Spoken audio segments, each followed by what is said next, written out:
Hello and welcome back to another episode of Retro Unboxing. This time we're opening up a classic from the golden age of biplanes, the Bristol Bulldog II. Originally released in 1969, the boxing we have here dates from 1987 and features that photographic box art style which really marked a shift in how Airfix kits were presented. The Bulldog last appeared in the range as a vintage classic in 2019, and of course if you're after a larger scale fix today, there's always the 1/48th Bulldog currently in the range.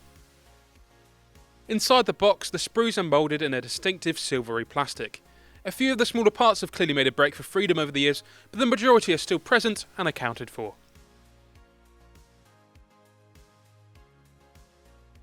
When you hold it in your hands, you can really notice the scale of this kit.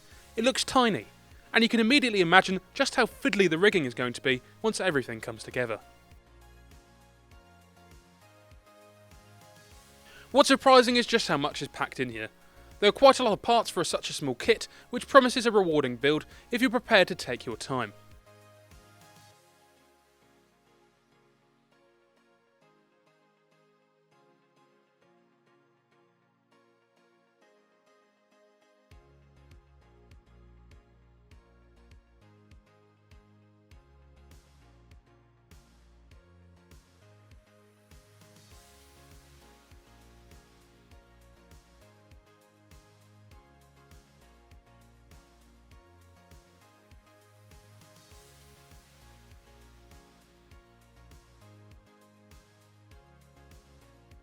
The decals look really great, and they're a real reminder of the finish you'll find on that larger 1/48 version.